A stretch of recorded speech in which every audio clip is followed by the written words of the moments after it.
to impact the earth. Not everybody, but somebody. I believe I'm called to those individuals who have a passion to be significant in the earth. If you don't want nothing in the earth, I ain't the one God called to be in your life. If you don't want to do anything, I guarantee you He didn't send you over here. If you want what you've always had, He did not tell you to come over here. Now I'm telling you, He didn't tell you that. Keep looking. But if there's something great you want to accomplish in the earth, if there's something significant you want to accomplish in the earth, if you want to leave an inheritance to your children's children, I believe He sent you this way. Amen. And I believe I have some tools and some talents that God has placed inside of me, and that stuff will be thrust inside of you, and you will see your life explode in your due season. Now that's what I believe. I believe that this church is going to run over.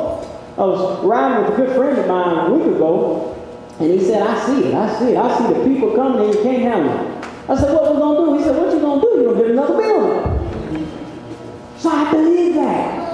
And my mentality is like that. My approach is like that. My conversation is like that. And I understand that there's going to be a purging process because everybody who comes, the Lord didn't see. So I understand that process too. Who are you? Where are you headed? Not what do you do, not your job. Who are you in the earth? I know I got to move on. But when is the last time you told somebody where you were headed? Don't leave here today and not know where you're headed in life.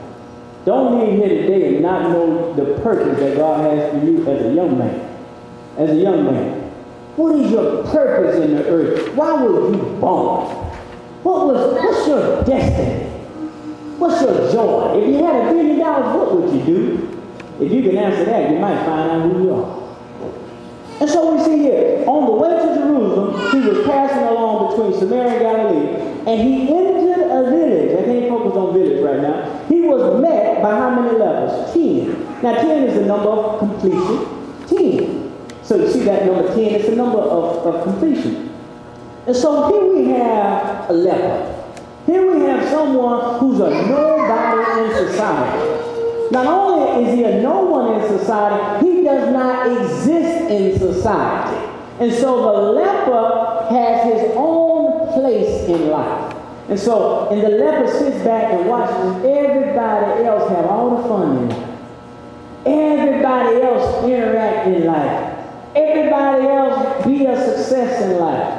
Everybody else dream the impossible dream in life, and the leper is relegated to a position where he or she understands this can never be you. You will never do that. You can never accomplish that. You are not a part of our society.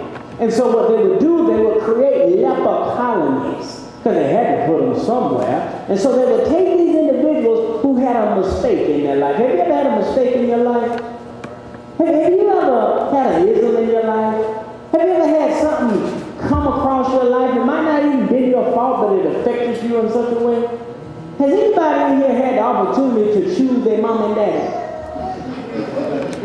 Has anyone had the opportunity to choose their uncle and their aunt? No one has had the opportunity to choose that. And so that sometimes it seems like we're placed in a very bad environment. But that's an environment where you cannot choose. And so we see these lepers. They would be ostracized and they would be isolated. And that would be a distance.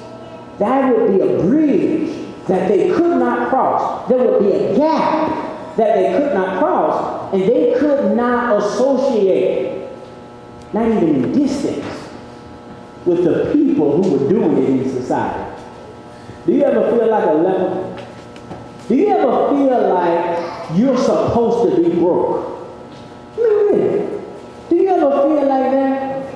I don't feel like that. But do you ever feel like that? You don't supposed to have no dollar. It's supposed to be hard out here. You know, it's hard. It don't have to be hard. And it's not hard for everybody. And so sometimes we begin to embrace how society, in a more sophisticated way, puts certain people in a certain colony. I believe, and I won't go too deep, I believe society bears a responsibility for the high rate of individuals that are incarcerated. I believe society bears a responsibility for that. I believe society as a whole bears a certain level of responsibility for the level of poverty in society.